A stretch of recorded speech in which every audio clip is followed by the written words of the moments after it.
चलिए, कहते हैं कि भरोसा है मुझे मिट्टी की मजबूती का, संगमरमर पर मैंने पांव फिसलते हुए देखे हैं। दोस्तों नमस्कार, मेरा नाम है अर्जुन राय और आप देख रहे हैं अपना पसंदीदा स्वराज समाचार।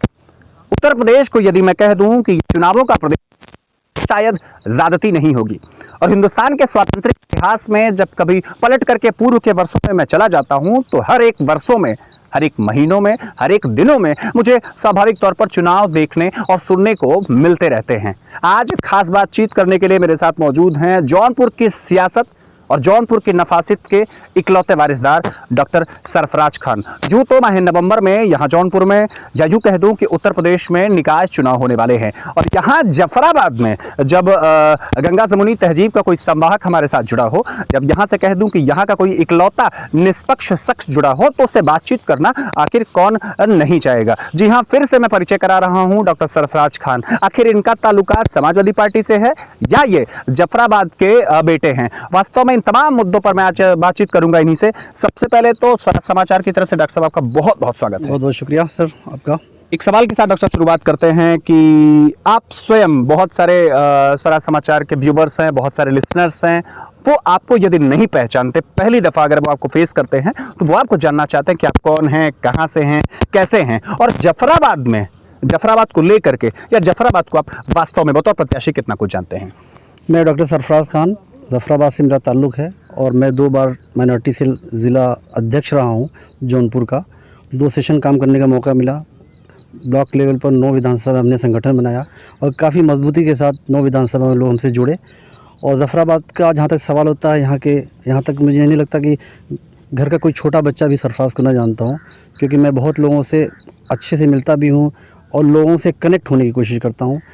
5 साल यानी 2017 में जब मैं इलेक्शन लड़ा, तब से अब तक मैंने ज़्यादातर वक्त जफराबाद को दिया है और आवाम और जनता से जुड़े हुए हर मसाइल में अपना पार्टिसिपेशन दिया है, सिर्फ इस गरज से कि जिस जनता ने हमको 1640 वोट देकर एक सम्मानजनक स्थिति में लाया था, तो उनका हमारे ऊपर कर्ज बनता है कि उनकी हर परिस्थिति में हमारा रहना ये हमारा फ़र्ज़ बनता है। इस एतबार से 2017 से अब तक मैं कंटिन्यू जफराबाद की जनता से जुड़ा रहा हूँ, हर समाज के लोगों से मिला हूँ। जितना हो सकता है विपक्ष में होने के बावजूद भी अपनी ताकत के साथ मैं उनके साथ खड़ा रहा हूँ। और अक्सर एक दूसरे सवाल कोशिश करते हैं और मैं आपको दिखाते चलूं कि जफराबाद, ये पूरा का पूरा एरिया देख सकते हैं कि पीछे गोमती की ये कलछल है।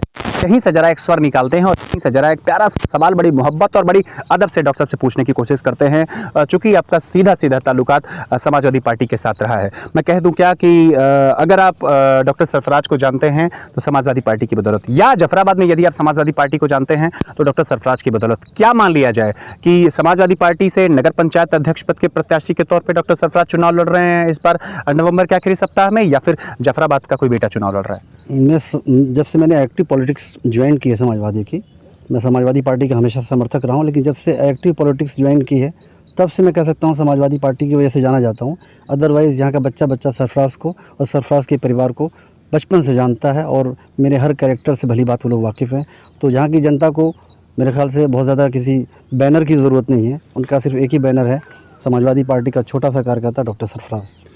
डॉक्टर साहब थोड़ा और आगे की तरफ बढ़ते हैं और कुछ एक और सवाल आपके साथ मैं जोड़ने की कोशिश करूंगा। बहुत पेचीदा, बड़ा कॉम्प्लिकेटेड जफराबाद का पॉलिटिक्स हमेशा से रहा, बड़ा कॉम्प्लेक्स यहाँ रहता है। यहाँ के जातीय बुनावट को यदि देखने की कोशिश करें तो यहाँ 60 और 40 के बेस पे हिंदू और मुस्लिम का रेशियो रहा है। और मैं तो कहता हूँ कि राजनीति हर किसी के बस की बात नहीं, और जो हर कोई कर ही ले तो फिर राजनीति नहीं है। अब और सवाल मैं यहीं करके जान लेने की पूरी कोशिश करता हूँ कि वक्त यहाँ श्रीवास्तव परिवार ने बतौर अध्यक्ष का कार्यकाल बिताया है। बर्नवाल जी का परिवार यहाँ 2 दशकों से कम से यहाँ के सियासत पे एक आधार स्तंभ बना करके रखा है, भी पूरी तैयारी कर रहे हैं। एक आम नागरिक होने के नाते जफराबाद में आप किस प्रकार का बदलाव इस बार कम से कम देखना चाहते हैं? अगर जनता ने यहाँ हमको मौका दिया तो जिस तरह से हमारे जितने भी पूर्व चेयरमैन हो या वर्तमान चेयरमैन हो, इन्होंने अपने प्रतिष्ठान और अनुष्ठान को बढ़ाया है। जफराबाद की जो नगर पंचायत की जो अपनी प्रतिष्ठा थी उसको दांव पे लगाया, यहाँ के विकास को दांव पे लगाया है। देखा जाए तो गिना भी जा सकता है कि किस चेयरमैन के पास कितना डेवलपमेंट के आधार पर कितने प्रतिष्ठान और अनुष्ठान वजूद में आए। तो कहीं ना कहीं जनता के साथ नाइंसाफ़ी हुई, इश्यूज़ बहुत ज़्यादा हैं, काम करने की ज़रूरत है। निष्पक्ष तरीके से काम कर लिया जाए तो शमशान घाट सामने दिख रहा है, और इसको देखा जाए तो ये अपनी स्थिति बता सकता है कि यहाँ पे जिंदों के साथ नहीं बल्कि मुर्दों के साथ भी नाइंसाफ़ी होती है, जिसका जीता जागता सबूत ये शमशान घाट है। डॉक्टर साहब थोड़ा और आगे की तरफ जरा बढ़ते हैं, इस तरफ आ जाएं, थोड़ा सा और डॉक्टर साहब आगे की तरफ जरा बढ़ते हैं, और यहाँ पीछे का बैकग्राउंड आप देख सकते हैं, बहुत प्यारा और बड़ा खूबसूरत सा लग रहा है। एक चीज़ और आपसे यहीं लगे हाथ मैं ज़रूर जानना चाहूँगा, चूँकि चुनाव में तारीखें लगातार नज़दीक आ रही हैं और हार्ट बीट लगातार प्रत्येक शख्स की बढ़ती चली जा रही है। मेरी जानकारी अगर दुरुस्त हो तो जफराबाद नगर पंचायत जौनपुर की एक ऐसी निकाय है, एक ऐसा नगर पंचायत है जो बहुत छोटा है। आबादी के परिप्रेक्ष्य से यदि हम देख लें, या यूँ कह दें कि यहाँ के पॉलिटिकल इंटरफेरेंस के दृष्टिकोण से चुनावों में अगर सब कुछ व्यवस्थित रहा, सब कुछ व्यवस्थित का सेंस अगर आरक्षण पाले में रहा, सामान्य सीटें रहीं, तो खुद की जीत को लेकर के आप कितने आश्वस्त हैं? और बतौर प्रत्याशी क्या आप इस बार मैदान में हैं?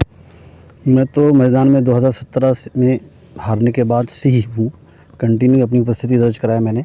और जहाँ तक मेरे ख्याल से यहाँ पे जो ज़रूरत है, न किसी पार्टी की न किसी वर्ग की विशेष की ज़रूरत, यहाँ पे ज़रूरत ऐसे शख्स की है जो सर्व समाज की बात सोचे। जो बच्चे बेचारे किसी वर्ग से ताल्लुक़ रखते हैं, अगर वो शिक्षा के क्षेत्र में पीछे हैं और फाइनेंशियली वीक हैं तो उनका सपोर्ट करना चाहिए। और जफराबाद एक ऐसा नगर पंचायत है, मैंने बहुत सी नगर पंचायतों में भ्रमण किया, गया भी, देखा भी, तो वहाँ पे लोग कम से कम वहाँ के लोग चेयरमैन थे, यूथ थे, इन्होंने शुद्ध पानी की व्यवस्था उन्होंने की है।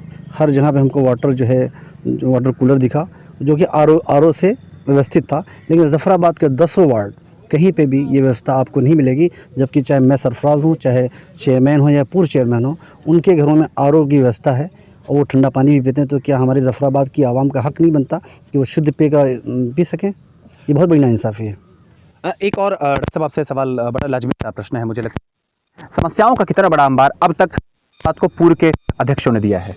समस्याओं का देखिए अंबार है जफराबाद। यहाँ पे सबसे बड़ी जो है दुर्व्यवस्था है। आज जो है हम 7 किलोमीटर जौनपुर से हैं यहाँ पे, लेकिन यहाँ पे कोई ऐसा हॉस्पिटल नहीं है जहाँ पे लोग अपनी प्राइमरी जो उनकी नीड है या फर्स्ट के लिए जो उनकी जो नेसेसरी रिक्वायरमेंट है उसको वो पूरी कर सकें। मैं आपके इस माध्यम से कहना चाहूँगा, अगर यहाँ की आवाम ने मुझे मौका दिया, मैं चुनाव जीतने के दूसरे दिन मैं अपनी ज़ाती ज़मीन पर यहाँ के लिए एक हॉस्पिटल का शिलान्यास करूँगा और अपने कार्यकाल में उसको बना के बताऊँगा और गरीबों की सेवा के लिए खास वो समर्पित रहेगा। हो गई है पीर पर्वत सी पिघलनी चाहिए और इस हिमालय से कोई गंगा निकलनी चाहिए। मेरे साथ आज एक खास बातचीत के लिए जो शख्स मौजूद थे उनका नाम था सरफराज खान, और बेहद